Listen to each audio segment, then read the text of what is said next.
საქართველოს ისტორიის გაყალბებისა და ეროვნული ცნობიერების დაქვეითების მორიგი მცდელობა ნეოლიბერალური ძალებისგან. გადაცემა მწარე პოდკასტში ეგრეთ წოდებულმა ისტორიკოსმა ბექა კობახიძემ და პოდკასტის ავტორმა ნიკა ხოფერიამ დიდგორის ბრძოლაში ქართველთა გამარჯვების დაკნინებას სცადეს. აკადემიკოსი ივანე ჯავახიშვილი ისტორიული ფაქტების დამახინჯებაში დაადანაშაულეს და ჩვეული ცილის მწამებლური რიტორიკით განაცხადეს, რომ ივანე ჯავახიშვილმა დიდგორის ბრძოლაში მტრის რაოდენობა შეცდომით გაზარდა და 30,000-ის ნაცვლად 300,000 დაწერა.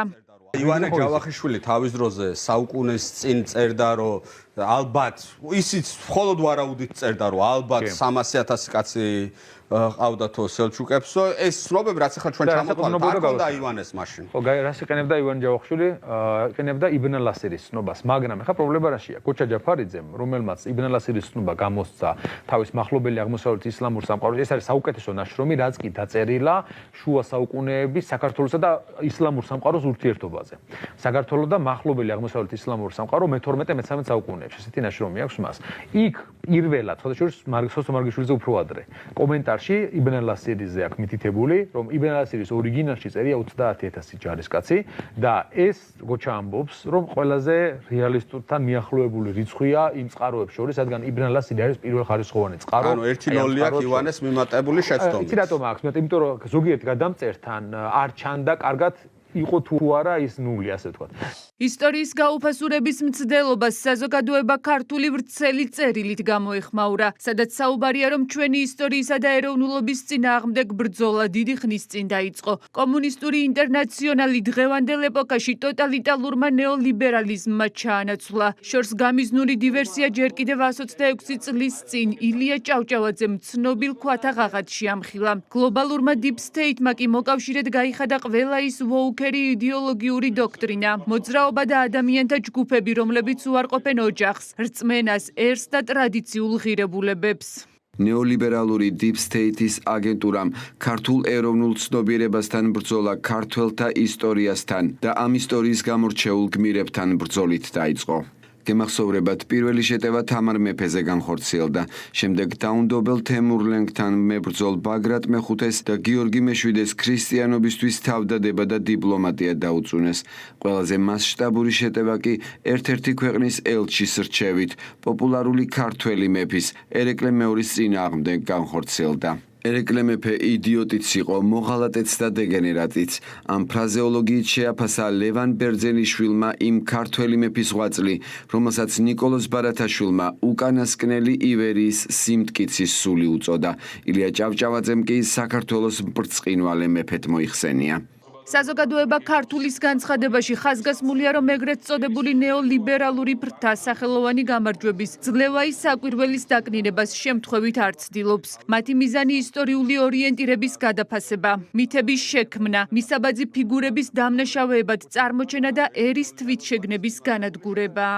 2022 წელს ჰაინრიხ ბიოლის ფონდის დაფინანსებით გადაცემა მწარე პოდკასტის ავტორმა ნიკა ხოფერიამ ქართულ ენაზე გამოსცა ამერიკაში მოღვაწე სომეხი ისტორიკოსის რონალდ გრიგორის სუნის ნაშრომი ქართველი ერის ჩამოყალიბება. ეს წიგნი გაჟღენთილია ჩვენი სახელოვანი წარსულის დაკნინებით და რაც მთავარია წიგნის ავტორი მიიჩნევს, რომ ქართველი ერი მე-19 საუკუნემდე არ არსებობდა. მე-19 საუკუნემდე ქართველებში არსებობდა იდენტობის გარკვეული მარკერები, ქრისტიანობა, ენა, ანბანი და ასე შემდეგ. მაგრამ ეს მაინც ვერ ქმნიდა ერს და იყო მხოლოდ ეთნიკური ჯგუფების ერთიანობა. ეს სიტყვები კი ამავე წიგნის რედაქტორს ნიკა ხოფერიას ეკუთვნის.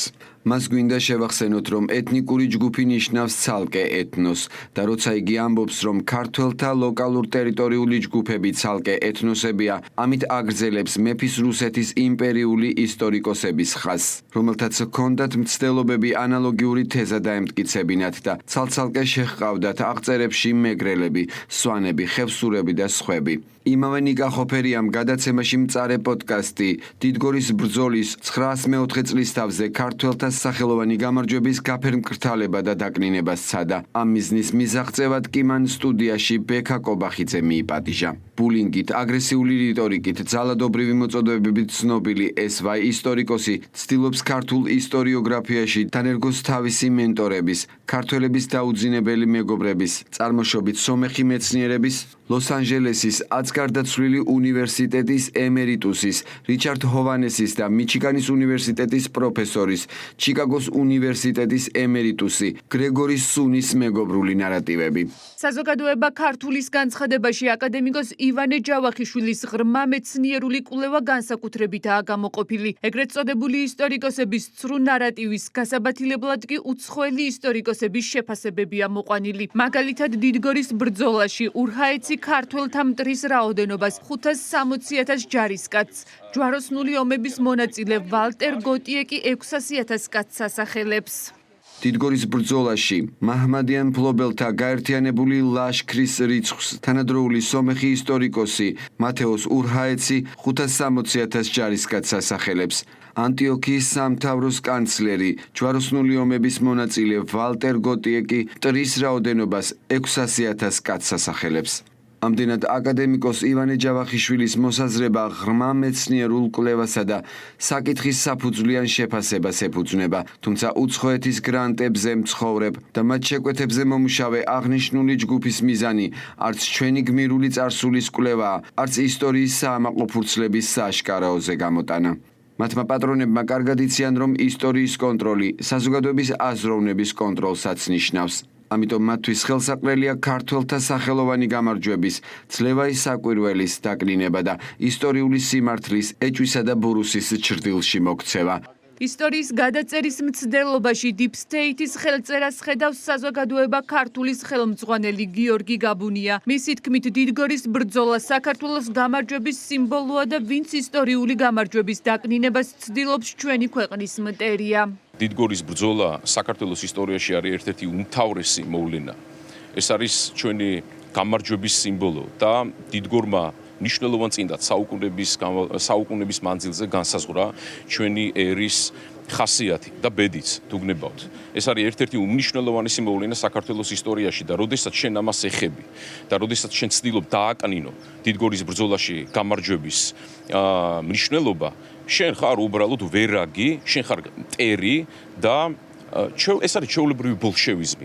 ისტორიკოსების შეფასებით ბოროტი ძალა, რომელიც საქართველოს მე-17-18 საუკუნეებიდან ებრძოდა, ჯერ ივანე ჯავახიშვილმა ამხილა, შემდეგ კი ილია ჭავჭავაძემ და დღესაც სწორედ გარე ძალები ცდილობენ წარსული მოგპარონ და რწმენა წაგვართვან. ჯერ კიდევ მე-17-18 საუკუნის მიჯნაზე სულ მცირე მოხდა ქართულ ისტორიაში შემოტანა აბსოლუტური ტყუილის, რაც მიზნად ისახავდა ქართველი ერის ასე თქვა თვითგეგნების დამტაბლებას, რომ თვითონ ჩვენი წინაპრები კანიბალები იყვნენ.